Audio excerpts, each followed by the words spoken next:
ॐ सहना भवतु सहनौ भुनक्तु सह वीर्यं करवावहै तेजस्विनावधीतमस्तु मा विद्विषावहै। ॐ शान्ति शान्ति शान्तिः। ॐ पूर्णमदः पूर्णमिदं पूर्णात् पूर्णमुदच्यते पूर्णस्य पूर्णमादाय पूर्णमेवावशिष्यते। ॐ शान्ति शान्ति शान्तिः। श्रुतिस्मृतिपुराणानाम् आलयं करुणालयं नमामि भगवत्पादं शङ्करं लोकशङ्करं शङ्करं शङ्कराचार्यं केशवं बादरायणं सूत्रभाष्यकृतौ वन्दे भगवन्तौ पुनः पुनः। ईश्वरो गुरुरात्मेति मूर्तिभेदविभागिने व्योमवद्व्याप्तदेहाय दक्षिणामूर्तये। ॐ पार्थाय प्रतिबोधितां भगवता नारायणेन स्वयं व्यासेन ग्रथितां पुराणमुनिना मध्ये महाभारतम् अद्वैतामृतवर्षिणीं भगवतीम् अष्टादशाध्यायिनीम् अम्ब त्वामनुसन्दधामि भगवद्गीते भवद्वेषिणीम्। यं ब्रह्मा वरुणेन्द्ररुद्रमरुतः स्तुन्वन्ति दिव्यैस्तवैः वेदैः साङ्गपदक्रमोपनिषदैः गायन्ति यं सामगाः ध्यानावस्थिततद्गतेन मनसा पश्यन्ति यं योगिनः यस्यान्तन्न विदुःसुरगणाः देवाय तस्मै नमः।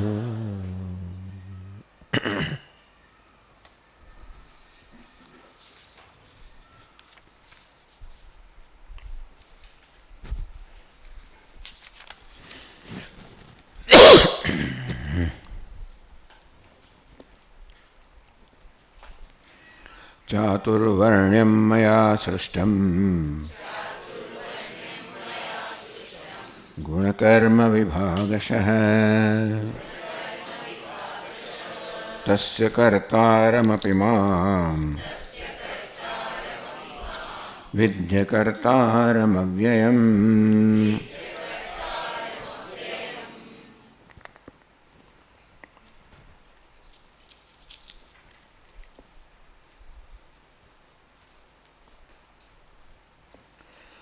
मानुषे एव लोके वर्णाश्रमादि कर्माधिकारो नन्येषु। भगवान ने आगना श्लोक में कहू क्षिप्रम ही मानुषे लोके सिद्धिर्भवति कर्मजा। मानुषे लोके कर्मजा सिद्धि क्षिप्रम भवति। आ मनुष्य लोक में कर्माથી प्राप्त सिद्धि बहुत सरलता से प्राप्त થાય છે। तो भगवान मानुषे બીજા लोक પણ છે, ગંધર્વલોક પણ છે, પિતૃલોક પણ છે, એટલે બ્રહ્મલોક છે, દેવલોક છે, બીજા લોક પણ છે અને ત્યાં પણ સિદ્ધિ પ્રાપ્ત થઈ શકે। એ બધાની તુલનામાં ભગવાન કહે છે કે આ મનુષ્ય લોકમાં સિદ્ધિ બહુ સરળતાથી પ્રાપ્ત થાય છે। તો પછી પ્રશ્ન પૂછવામાં આવ્યો કે માનુષ એવ લોકે વર્ણાશ્રમ કેમ છે કે આ મનુષ્ય લોકમાં કર્મમાંથી પ્રાપ્ત સિદ્ધિ સરળતાથી પ્રાપ્ત થાય છે અને બીજા લોકમાં નહીં? अथवा वर्णाश्रमादि विभागोपेता मनुष्य अथवा एम कहवाय कि मनुष्य जो वर्णाश्रम धर्म अनुष्ठान करे तो ये मारा मार्ग अनुष्ठान करे छे। तो कस्मात् पुनः कारणात् શું કારણ છે ભગવાન કે મનુષ્ય આ વર્ણાશ્રમ ધર્મનું અનુષ્ઠાન કરે તો આપના જ માર્ગનું અનુષ્ઠાન કરે છે. બ્રાહ્મણ પોતાના ધર્મનું પાલન કરે, ક્ષત્રિય, વૈશ્ય, શૂદ્ર, બ્રહ્મચારી, ગૃહસ્થ, વાનપ્રસ્થ, સંન્યાસી. આ વર્ણ આશ્રમના ધર્મ છે અને ધર્મનું નિયમથી પાલન કરનાર ભગવાનના જ માર્ગનું પાલન કરે છે, ભગવાનના માર્ગનું અનુસરણ કરે છે. બધી જ રીતે એવું કેમ કહો છો ભગવાન? આપ ક્યાં આવ્યા? વ્યક્તિ તો કર્મ કરે છે અને વર્ણ આશ્રમ અનુસરીને કર્મ કરે છે. એ કર્મ મમ વર્તમાન વર્તનતે, એ દ્વારા મારા માર્ગનું અનુસરણ કરે છે. એ ભગવાને જે કહ્યું કસ્માત પુનઃ કારણાત, શું કારણ છે કે આ વર્ણાશ્રમ ધર્મનું પાલન કરવાથી જરૂર એટલે નિયમે ને આ મનુષ્ય ભગવાન આપના માર્ગનું અનુસરણ કરે છે. એટલે ભગવાને કહ્યું ચાતુર્વર્ણ્યમ મયા સૃષ્ટમ ગુણકર્મ વિભાગશઃ. ભગવાન કહે કે મેં મનુષ્યની ઉત્પત્તિ કરી તો આ 4 વર્ણની ઉત્પત્તિ કરી, એટલે મનુષ્યને આ પ્રકારના વિભાગમાં વહેંચી નાખવામાં આવ્યા એમની મનસ્થિતિ પ્રમાણે, એમના મનના બંધારણ પ્રમાણે મનુષ્યનો વિભાગ થયો બ્રાહ્મણ, ક્ષત્રિય, વૈશ્ય, શૂદ્ર. અને પછી બીજો વિભાગ તો છે બ્રહ્મચારી, ગૃહસ્થ, વાનપ્રસ્થ, સંન્યાસી. એ વય પ્રમાણે છે. તો આ પ્રકારનો વિભાગ મનુષ્ય લોકમાં જે છે અન્યત્ર નથી. અને તેથી આ કર્મ કરવાથી મનુષ્યો ભગવાનના માર્ગનું જ અનુસરણ કરે છે. એટલે બીજો પ્રશ્ન પૂછવામાં આવે કે ભગવાન આપ કહો છો કે આપે આ ચાતુર્વર્ણનું સર્જન કર્યું, મેં જગતનું સર્જન કર્યું. એમ ભગવાન આ ઉત્પત્તિ કે જગતની ઉત્પત્તિ છે એનું શ્રેય પોતે લે છે. તો હંત તર્હિ ચાતુર્વર્ણ્ય સર્ગાદેહ કર્ણ કર્તૃત્વાत्. ભગવાન આપ કહો છો કે મેં આ જગતનું સર્જન કર્યું જેમાં આ 4 પ્રકારના વર્ણનો બનેલા જગતનું મેં સર્જન કર્યું. તો આપે સર્જન કર્યું અતઃ તેષુ ફલેષુ યુજ્યસે. જે કર્મ કરે એ કર્મના ફળથી એ કર્મના ફળનો ભાગી બને. કર્તૃત્વ આવે એટલે ભોક્તૃત્વ આવે, એટલે જે કર્મનો કરતા હોય એ ફળનો ભોગતા પણ બને છે. તત્ફલેષુ યુજ્યસે, માટે આપ એ બધા કર્મના ફળથી યોજા. ટૂંકમાં એ કર્મનું ફળ આપને પ્રાપ્ત થાય. તો આપે પણ આવી રીતે કર્મનું ફળ ભોગવવાનું હોય એ આપ નક્કી નથી કરતા, કર્મ નક્કી કરે છે અને તેથી આપે કર્મફળ ભોગવવું પડે છે. એવું હોય તો પછી આપને ઈશ્વર કેમ કહેવાય? આપ નિત્ય મુક્ત છો, આપ સર્વ રીતે સ્વતંત્ર છો, તો આપ સર્વતંત્ર સ્વતંત્ર નિત્ય મુક્ત ઈશ્વર છે એમ કેમ કહેવાય? કારણ કે એવું જણાય છે આપના કહેવાથી કે આપણા કર્મથી બંધાયેલા છો. ઉચ્યતે એટલે કયું ભાષ્યકારે યદ્યપિ માયા સંવ્યવહારેણ તસ્ય કર્મ કર્તારવિમામ વિદ્ધિ. એક રીતે જોતા એ કર્મનો કરનાર હું છું. માયા સંવ્યવહારેણ, માયા આપણે કહ્યું તે પ્રમાણે એક દેખાવ ઉત્પન્ન કરે, આભાસ ઉત્પન્ન કરે, ખરેખર કોઈ વાસ્તવિક વસ્તુનું સર્જન ના કરે. આ માયા છે એ ભગવાનને કર્મનો કરતા છે એવું દેખાડે છે. ભગવાન નિત્ય કરતા છે પણ ભગવાનને કર્મનો કરતા છે એવો આભાવ સૂચન કરનાર માયા છે. એટલે માયા સંવ્યવહારેણ તસ્ય કર્મ કર્તારપિમામ વિદ્ધિ. એટલે કે માયાના વ્યવહારથી એમ કહી શકાય કે બધા કર્મો કરનાર હું છું. પણ મારી દ્રષ્ટિએ જોઈએ પરમાર્થતઃ વિદ્ધિ અકર્તારમ. વાસ્તવમાં જોવા જઈએ તો એ બધા કર્મ હું અકર્તા છું, અર્થાત હું એ કર્મ કરનારો નથી. જેવી રીતે આપણે કહ્યું તે પ્રમાણે રંગમંચ પર અભિનેતા ભિખારનો વેશ ભજવતો હોય તો એમ કહેવાય કે એ જ ભીખ માગનારો છે કે એના સિવાય કોઈ ત્યાં છે નહીં. તો એને પૂછો એટલે તું ભીખ માગે? ના ભાઈ, મારી દ્રષ્ટિએ તો હું કંઈ કરતો નથી. ભીખ માગ એટલે એવું દેખાય પ્રેક્ષકોને કે આ ભીખ માગી રહ્યો છે, પણ વાસ્તવમાં એ અભિનેતાના પોતાના દૃષ્ટિબિંદુથી કોઈ ભીખ નથી માગતો. એટલે આ પ્રકારની પરસ્પર વિરુદ્ધ વસ્તુઓ એક જ અધિષ્ઠાનમાં સંભવી શકે. એક સત્ય હોય ને બીજું મિથ્યા હોય ત્યારે બે સત્ય વસ્તુઓ એક અધિષ્ઠાનમાં સંભવી ન શકે. એક સત્ય એક મિથ્યા એ પ્રકારે બે વસ્તુઓ એક અધિષ્ઠાનમાં સંભવી શકે.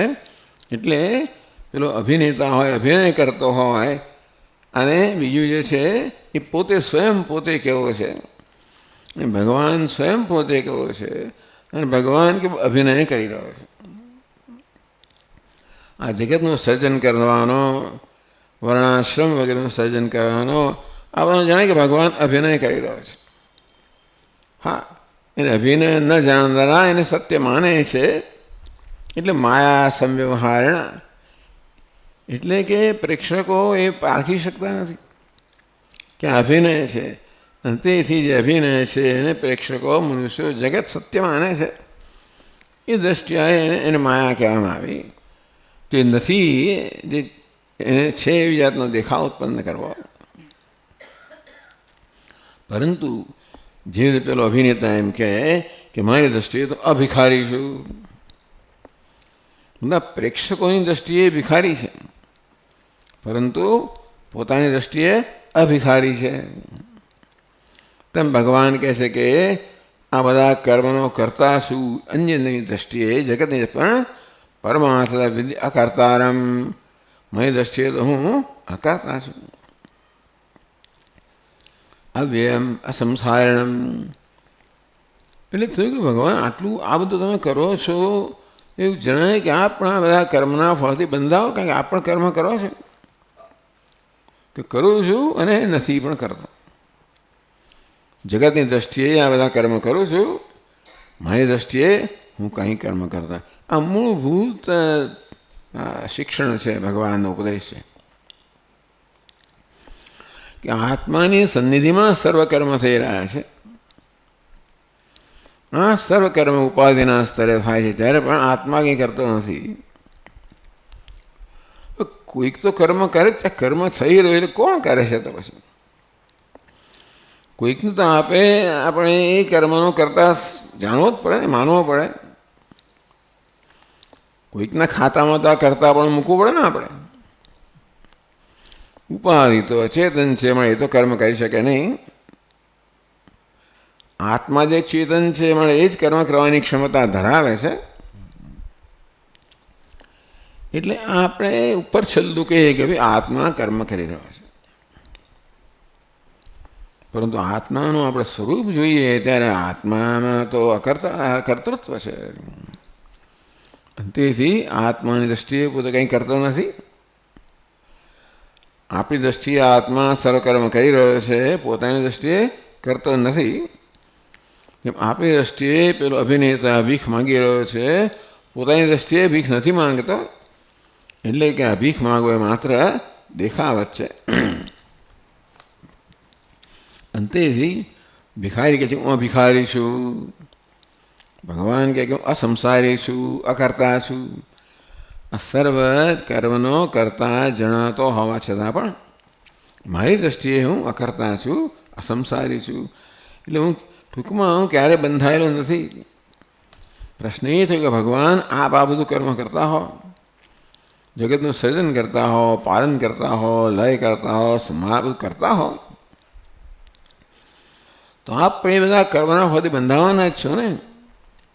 તો ભાઈ આ ભગવાન નિત્ય મુક્ત ભગવાન કઈ રીતે કહેવા? નિત્ય મુક્ત એટલે સર્વ અવસ્થામાં મુક્ત. કર્મ કરતા પહેલાં મુક્ત, કર્મ કરતી વખતે મુક્ત, કર્મ કર્યા પછી મુક્ત. એવું કેમ કહેવાય? એટલે ભગવાન કહે છે કે એનો એક જ ઉત્તર છે જે ભગવદ્ ગીતા આપે છે કે ભાઈ મારી સન્નિધિમાં સર્વ કર્મ થઈ રહ્યા છે. પ્રકૃતે ક્રિયમાણાની ગુણૈ કર્માણી સર્વશઃ અહંકાર વિમૂઢાત્મા કર્તા મન્યતે. ત્રીજા અધ્યાયમાં ભગવાન કહી દીધું કે પ્રકૃતિના ગુણો વડે અને વિકારો વડે આ ઉપાધિ વડે સર્વકર્મ થઈ રહ્યા છે. અહંકાર વિમૂઢાત્મા, અહંકારને કારણે, અહમ બુદ્ધિને કારણે, ઉપાધિમાં તાદાત્મ્યને કારણે, અહમભાવને કારણે જેની મતિ અત્યંત વિવિધ રીતે મૂળ થઈ ગઈ છે એ માને છે કે હું કર્મ કરી રહ્યો છું.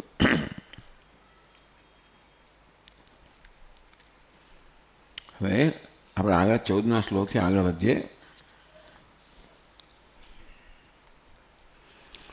ભાષ્યકાર કહે છે યેષામ તો કર્મણામ કર્તારમ મામ મન્યસે પરમાર્થતઃ તેષામ અકર્તા એવ અહમ યતઃ નૈતિ. યેષામ તો કર્મણામ કર્તારમ મામ મન્યસે. યેષામ તો કર્મણામ, જે કર્મનો, કર્તારમ મામ મન્યસે, જે કર્મનો કરનાર તો મને માને છે, અર્થાત સર્જન પાલન વગેરે કર્મ થઈ રહ્યા છે એ કર્મ હું કરું છું એવું જો તું માને છે, ભગવાન કે પરમાર્થતઃ તેષામ અકર્તા એવ અહમ. પરમાર્થતઃ વાસ્તવમાં એટલે કે હા, વ્યાવહારિક દ્રષ્ટિએ જોવા જાઓ તો એમ લાગે કે ભગવાન સર્વ કરી રહ્યો છે, પણ પારમાર્થિક દ્રષ્ટિ જોઈએ તો જે દ્રષ્ટિ દેશ કાળ વસ્તુ વગેરેથી કોઈ રીતે ખરડાયેલી નથી. એક દ્રષ્ટિ છે કે આ દેશ કાળ વસ્તુ વગેરે દ્રષ્ટિથી જોવું અને મૂલવવું.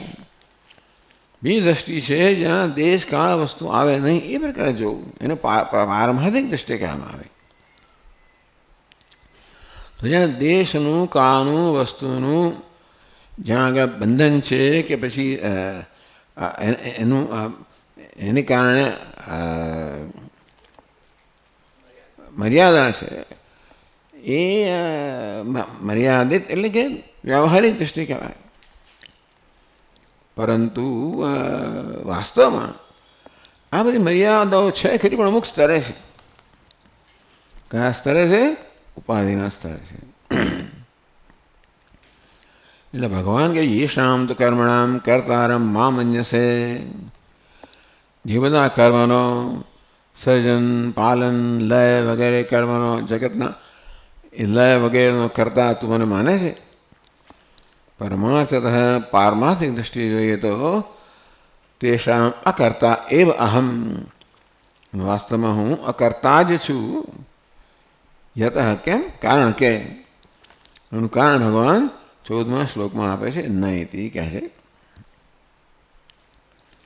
નમામ કર્માણિ લિંપન્તિ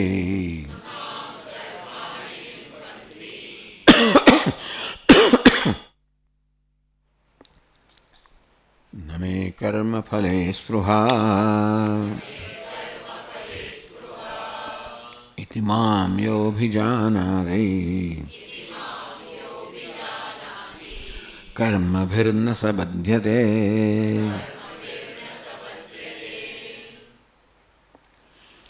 મારી આબરૂ બગાડે છે. વાહ, ગ્રામમાં કોઈ તકલીફ નથી છતાં એ ઉધરસ ખવડાવે છે. નવામ કર્માણિ લિંપન્તિ. ભગવાન કહે છે કે વાસ્તવમાં કર્મ મને લેપાયમાન કરતા નથી. નમે કર્મ ફલે સ્પૃહા. કર્મને કારણે જે પરિણામ આવે એમાં મને કોઈ પ્રકારની આસક્તિ નથી. એટલે એવી રીતે પણ ભગવાન જે રીતે કર્મ કરે છે એ રીતે કર્મ કરવાનો આપણને ઉપદેશ કરે છે. ભગવાન પોતે જ દૃષ્ટાંત રૂપ છે કેમ કર્મ કરવું. એટલે એ કર્મ એવું નથી કે એ એટલે ટૂંકમાં કઈ સ્થિતિએ આપણે ખરેખર ઉન્નતિ કરવી. આમ બધા કે અકર્તા ભાવથી કર્મ કરો. હવે કરતા કર્મ કરો એટલે કરતા ભાવ આવે છે. અકર્તા એવું કહેવામાં કર્તૃત્વ આવ્યું. એવું નથી અકર્તા ભાવથી કર્મ. તમે એટલી ઊંચાઈ જાઓ, ટૂંકમાં એવી ઉન્નતિ કરો કે તમે ટૂંકમાં ઉપાધિમાંથી સર્વ રીતે તમે એની તાદાદ મુક્ત થાઓ. અને તમે તમારા વાસ્તવિક સ્વરૂપની અંદર જ્યારે સ્થિત હો ત્યારે જોશો કે આ કર્મ થઈ રહ્યા છે. ત્યાં સુધી બહુ તો તમે એવું જાતનું જાણે કે શું કહેવાય અભિનય કરી શકો કે મનને ચાલો તૈયાર કરવું હોય તો અકર્તા ભાવથી કર્મ કરો, એવું થાય જ નહીં. પણ ભગવાન અકર્તા છે માટે એટલે ભગવાન કહી રહ્યા છે છેવટે કર્મ કેમ કરવું. એવું નથી કે આપણે સંકલ્પથી આ પ્રકારે કરી શકીએ. એ માટે આપણે આંતરિક ઉન્નતિ કરવી પડે. ધીમે ધીમે ધીમે આપણી જાતને બી શુદ્ધ કરવી પડે. સાથે સાથે એ જ્ઞાન પ્રાપ્ત કરવું પડે કે વાસ્તવમાં હું ઉપાધિથી મુક્ત છું. આપણે ઉપાધિ સાથેના તાદાદ મુક્ત થવું પડે. અને ત્યાર પછી ઉપાધિના સ્તરે થતા કર્મના આપણે દ્રષ્ટા બનીએ. ચાલો દ્રષ્ટા ભાવથી કર્મ કરવું તો કંઈ કદાચ સાધના તરીકે મદદ કરે તો વાંધો નથી. વાસ્તવમાં દ્રષ્ટા એટલે જે તાદાત્મ્યથી મુક્ત છે. એટલે ભગવાન એ પ્રકારે સર્વ તાદાત્મ્યથી મુક્ત છે. અને તેથી આ પ્રમાણે કહી રહ્યા હું કેમ કર્મ કરું છું. અને બીજો જે આ પ્રકારે કર્મ કરે એ પણ મુક્ત થશે. નમામ કર્માણી લિંબંતી. કર્મ મને લેપાયમાન કરતા નથી. નમે કર્મફલે સ્પૃહા. કર્મફળમાં સ્પૃહા નથી, આસક્તિ નથી. એથી મામ યોગી ભગવાન કે મને એ પ્રકારે જે જાણે છે. સહ કર્મભેર ન બધ્યતે. એ કર્મથી બંધાતો નથી. ફરી ભગવાન કહી રહ્યા છે કે ભગવાનને જાણવાથી આપણે આત્માને જાણીએ છીએ. એટલે અહીં ફરી વાર ભગવાન કહ્યું ઇતિ મામ એવો બી જાનાથી. મને આ પ્રકારે જે જાણે છે એ કર્મથી બંધાતો નથી.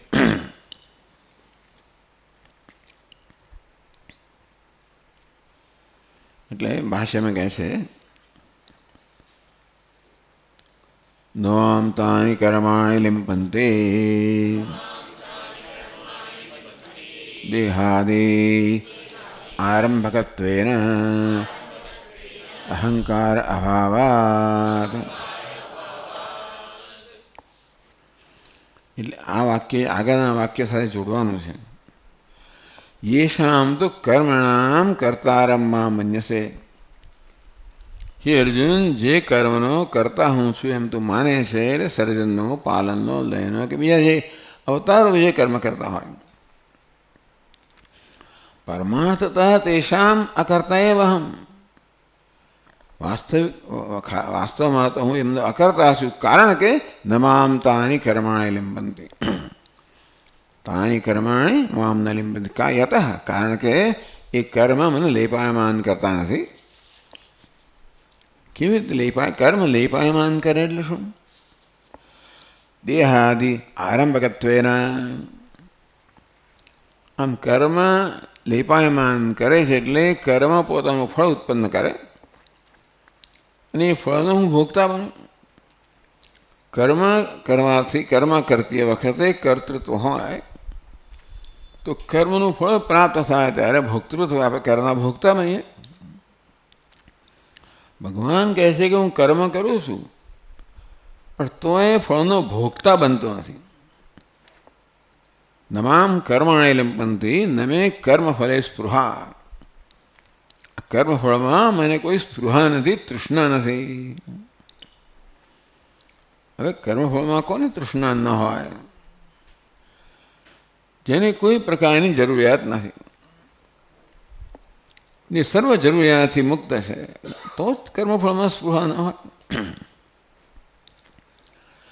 આપણામાં અનેક જરૂરિયાતો હોય તો કર્મ કરીએ ત્યારે કર્મને એ બધી જરૂરિયાતો પૂરી કરવાનું સાધન બનાવીએ આપણે.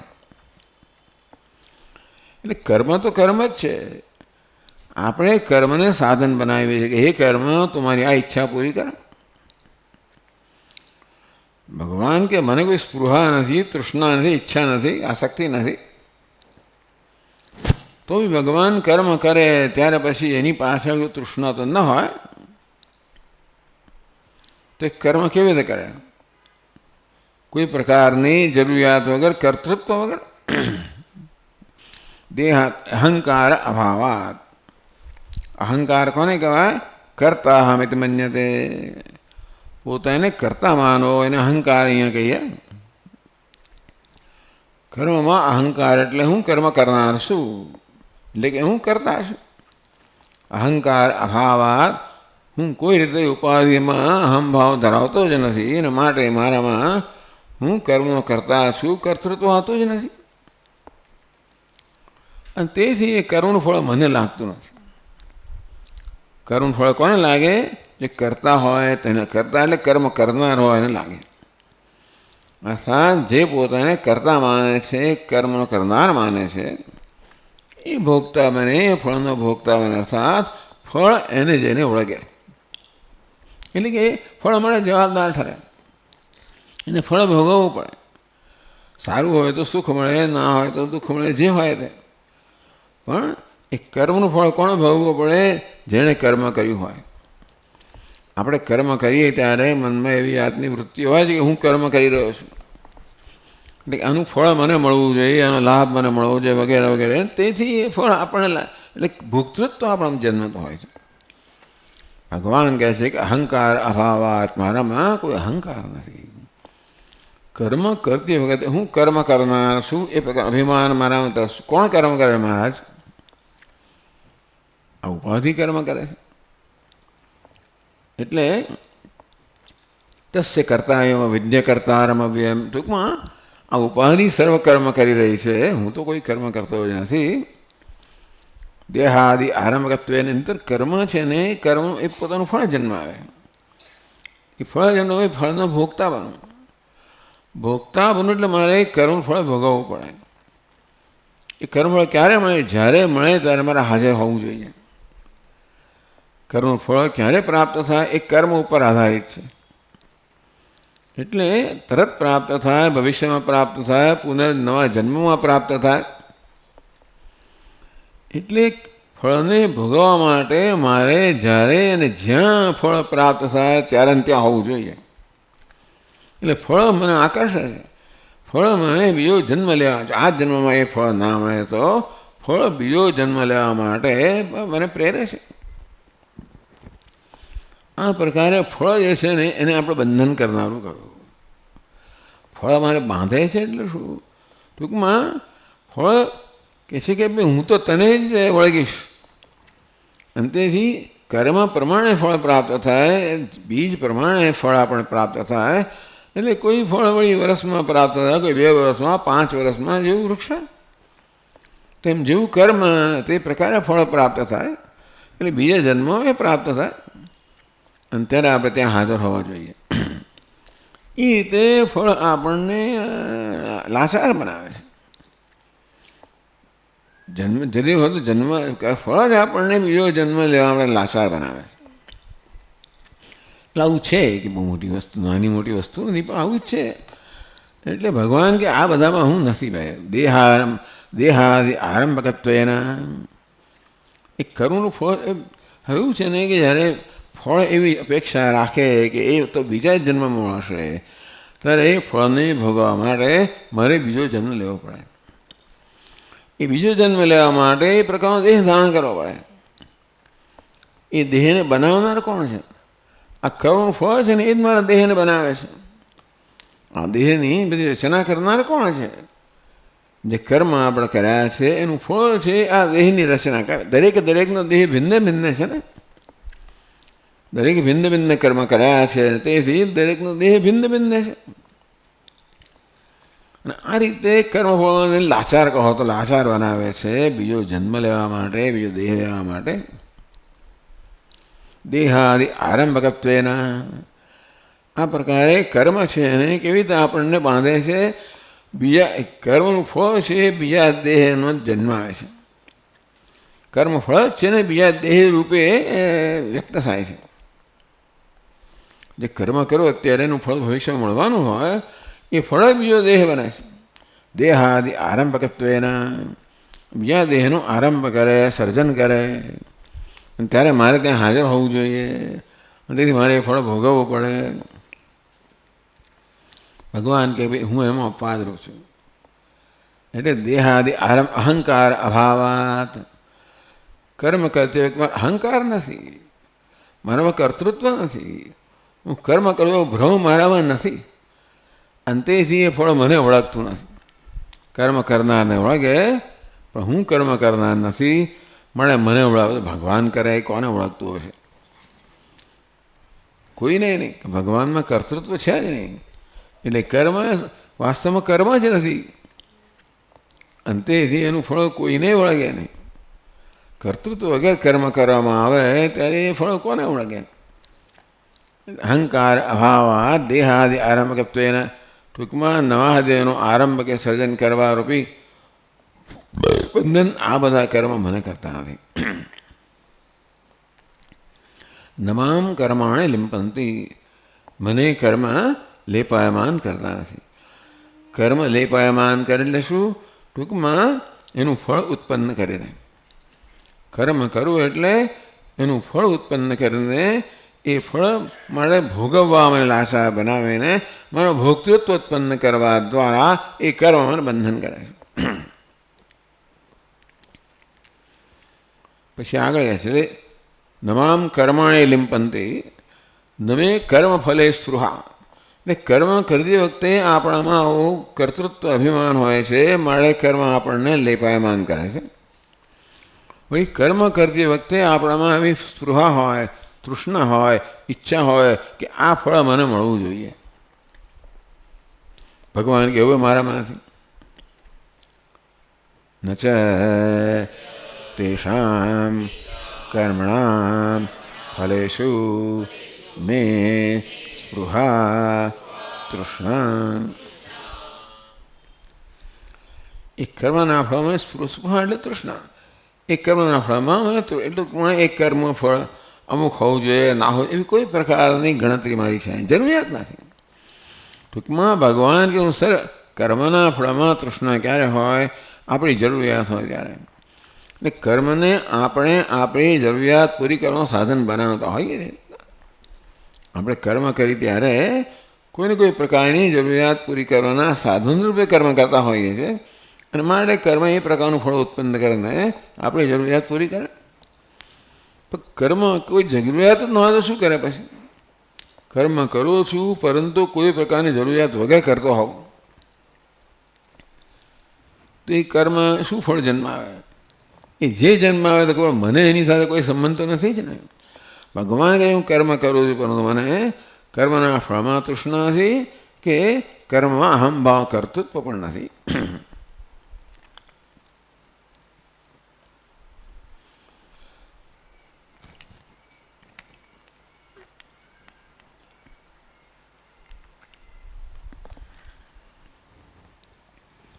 એ વસ્તુ ભગવાન ભાષ્યકાર જરા સમજાવે છે કે આનો અર્થ શું કરવાનો.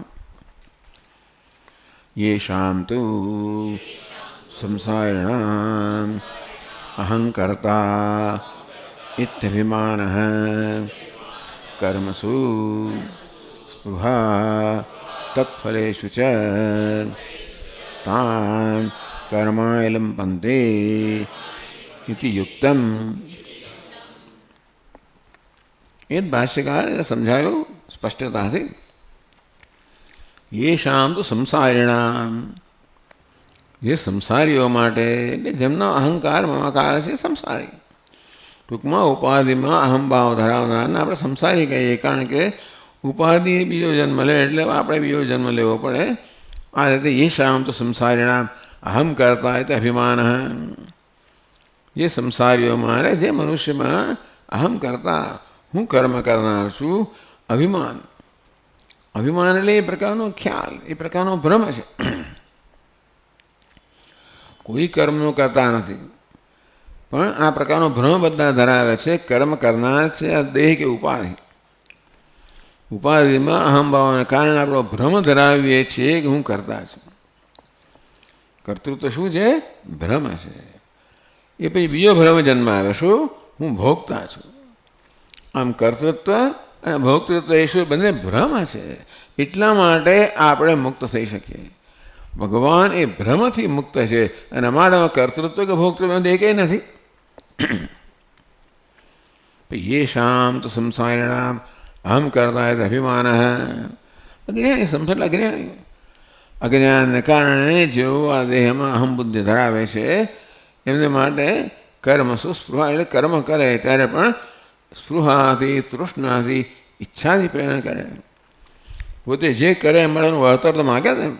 આ માણસ હું આ કરું છું એટલે કહે છે કર્મ સ્પૃહા તત્ફલે શું છે? એટલે ભાઈ હું કરનાર છું, માટે મને આ ફળ મળવું જોઈએ. એ પ્રકારની સ્પૃહા કહો, તૃષ્ણા કહો, એ કર્મમાં રહેલી હોય છે. એટલે અજ્ઞાન આ બધા પ્રકારના ભ્રમ જન્માવતો હોય છે, આવી જરૂરિયાત જન્માવતો હોય છે. આત્મા જે વાસ્તવમાં સર્વ જરૂરિયાતથી મુક્ત છે, એ આત્માને જરૂરિયાતવાળો બનાવે છે કોણ? આ અવિદ્યા. અવિદ્યા આ પ્રકારનો ભ્રમ જન્માવે છે. કેમ જન્માવે? એટલે વેદાંતિને સમજાવે કે આવું જન્મ્યું કે ભ્રમ. આત્મામાં આ પ્રકારે જરૂરિયાત જન્મી કેમ? એટલે એ સમજાયું કે ઉપાધિમાં અહમભાવને કારણે. ઉપાધિ મર્યાદિત છે, એમાં અહમભાવને કારણે આત્મા પોતાને મર્યાદિત માને છે, અંતેથી એ મર્યાદિત પીડાય છે અને માટે એમાં મુક્ત થવા માંગે. એટલે આ એક જે તાદાત્મ્ય વગેરે છે ને મોડલ બહુ સરસ છે, મોડલ સમજાવવા માટે છે જ. તો યેષામ સંસારિણામ અહમ કરતા અભિમાન કર્મ તત્ફલેષુ તાન કર્માણી લિંપંદિતિ યુક્તમ. એટલે એમના ફળમાં પણ સ્પૃહા છે એવા સંસારીઓને, અજ્ઞાનીઓને, એટલે કર્તૃત્વ ભોક્તૃત્વનો ભ્રમ ધરાવનારાને કર્મ લેપાયમાન કરે એ યુક્તમ, એ યોગ્ય છે, સમજી શકાય એવું છે. એટલે આ પ્રકારે સંસારીઓ એટલે અજ્ઞાનીઓને ઉપાધિ અહમભાવ ધરાવનારને કર્મ લેપાયમાન કરે એ સમજી શકાય યુક્તમ. યોગ્ય છે એવું તો ના કહેવાય, પણ યુક્તમ સમજી શકાય એવું. તો આપને શું છે? તદ અભાવાત, એ મારામાં નથી. એટલે કે અહમ કરતા એ પ્રકાર અભિમાન ભગવાન કે તદ અભાવાત કર્તૃત્વ અભાવાત, ઉપાધિ અહમભાવને કારણે આ કર્મમાં અભિમાન નથી, હું કર્મ કરતા છું એ પ્રકાર અભિમાનથી રહિત છું. નમામ કર્માણી લિંપંતે તે, આ પ્રકારના અભિમાનના અભાવને કારણે આ કર્મ મને લેપાય, એટલે કર્તૃત્વના અભાવને કારણે કર્મ લેપાયમાન કરતા નથી. એટલે કર્મ ફળ ક્યાં જઈને વળગે? કરતાને જઈને વળગે. કર્મ કરતી વખતે હું અભિમાન ધરાવતો હોઉં કે હું કર્મનો કરતા છું તો ફળ મને વળગે. કોઈક રીતે કર્મ કરતી વખતે અભિમાનથી રહિત હોવું, જે ભગવાન છે. ભગવાન બધા કર્મ કરતી વખતે પણ આ કર્મ હું કરી રહ્યો છું એ પ્રકારના અભિમાનથી કે ભ્રમથી મુક્ત છે અને માટે આટલું મોટું કામ કરે છે. જગતનું સર્જન કરવું, પાલન કરવું અને કેટલું મોટું કામ છે. અને તો એ કશી વસ્તુ એમને લેપાયમાન કરતી નથી, કારણ કે આવું કર્તૃત્વ ભોગતૃત્વ અભિમાન જ નથી. એટલે જ કર્મ કેમ કરવું, એડમિનિસ્ટ્રેશન મેનેજમેન્ટ કેમ કરવું. આપણે તો નાની નાની વસ્તુમાં પણ આટલું મોટું એમનું એડમિનિસ્ટ્રેશન છે ભગવાનનું. કેટલો મોટો એમનો સંસાર છે, કેટલો મોટો વ્યવહાર છે અને કેવી એફિશિયન્ટલી એટલે કેટલી સરસ રીતે કરે છે. મુક્ત ને મુક્ત રહે છે, જ્યારે જોયું ત્યારે મુક્ત, હસતા ને હસતા. એટલે કેવી રીતે વ્યવહાર કરવો એનો આપણને એક દૃષ્ટાંત ભગવાન પોતે જ આપે છે કે આમ કર ભાઈ. કર્મ કરતી વખતે આ કર્તૃત્વ અભિમાન તું જો એ જન્મે છે, કારણ કે ઉપાધિમાં તો અહમભાવ ધરાવે છે, એ આવશ્યકતા નહીં કે અહમભાવ હોવો જ જોઈએ. એટલે જેટલું અંતર ઉપાધિ ઉત્પન્ન કરીશ એટલું તું સ્ટ્રેસથી એટલે કે એટલા બધા બોજથી મુક્ત રહીશ. ઉપાધિમાં જેટલું તીવ્ર અભિમાન હોય એટલો આપણો બોજ વધારે હોય કે ઉપાધિ સર્વકર્મ કરનાર છે, અને તેથી એ અભિમાન જેટલો તું મુક્ત હોઈશ એટલો કર્મના બોજથી પણ મુક્ત હોઈશ. ભગવાન કહે છે મારામાં કોઈ અભિમાન નથી, માટે હું કર્મથી સર્વ રીતે મુક્ત છું. યેષામ તો સંસારિણામ અહમ કરતા અભિમાન, જે સંસારીઓમાં અજ્ઞાનીઓમાં હું કરતા છું એ પ્રકાર અભિમાન છે, ભ્રમ છે. કર્મ સુસ્પૃહા, જોડો જોડે કર્મમાં સ્પૃહા છે, સ્પૃહા તત્ફલેશુ છે, અને ફળમાં સ્પૃહા છે. એમને કર્મ લેપાયમાન કરે છે, એ સમજી શકાયું છે યુક્તમ. તદભાવાત નવામ કર્માણે લિંપંતી, એ પ્રકારના અહમ કરતા એવા અભિમાનનો પ્રભાવ છે, અને એ ફળની સ્પૃહા, બે વસ્તુ છે. અજ્ઞાની મનુષ્યમાં હું કર્મનો કરતા છું એ પ્રકારનો અહમભાવ છે કે ભ્રમ છે, અને જોડે જોડે એ કર્મથી એ ફળ મળે એનું હું ભોગતા બનું, મારે એનો લાભ બદલાવવો જોઈએ, એ પ્રકારનો ભોક્તૃત્વ છે, સ્પૃહા છે. ભગવાન કે બંનેથી મુક્ત છે. આ રીતે મુક્તિ આપણે માત્ર સંકલ્પથી ના મેળવી શકીએ. ભગવાન કેમ મુક્ત છે? એ પૂર્ણ છે એટલા માટે. એટલે કે આ કર્તૃત્વના અભિમાનમાંથી કે કર્મ ફળની સ્પૃહાથી મુક્ત થવા માટે માત્ર મારા મનને સમજાવો કે બસ હું અકર્તા, એવું નહીં. આપણે વાસ્તવમાં આંતરિક ઉન્નતિ કરવી પડે, આંતરિક સંતોષ પ્રાપ્ત કરવો પડે.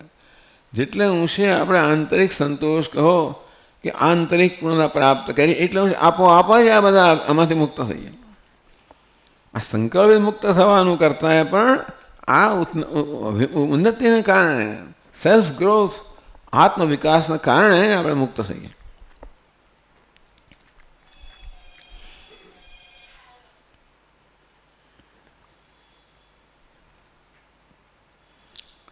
એવં યહ અન્યોપી મામ આત્મત્વેન અભિજાનાતિ નાહમ કર્તા ન મે કર્મફલે સ્પૃહા ઇતિ સહ કર્મભિર્ન સંબધ્યતે. એવમ ભગવાન કહે હું જેવો છું તો બીજો કોઈ હોય તો આ જ વસ્તુ થાય ત્યાં પણ. એટલે ભગવાન પોતાનું દૃષ્ટાંત આપે છે કે આપણે મનુષ્ય કેવા બનવું જોઈએ. એવમ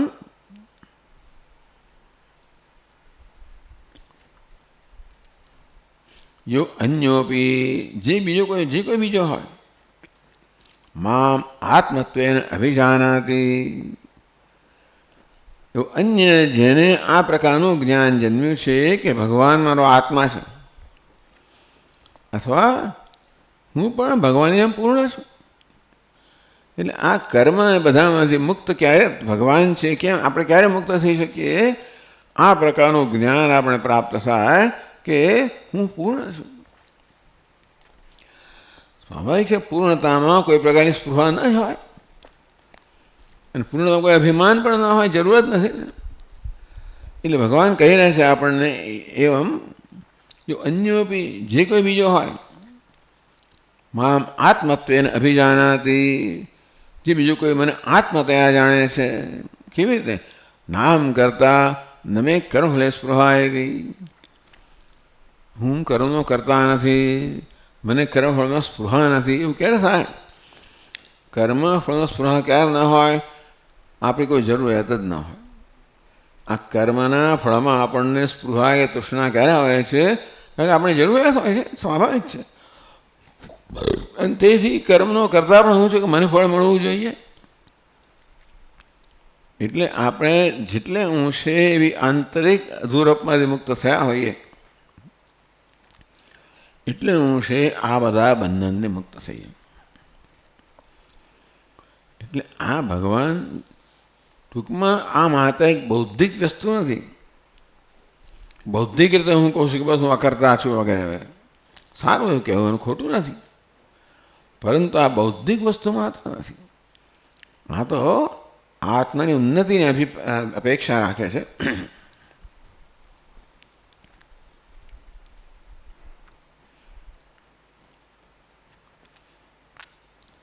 સકર્મભે ન બધ્યતે, એ પણ કર્મથી બંધાતો નથી.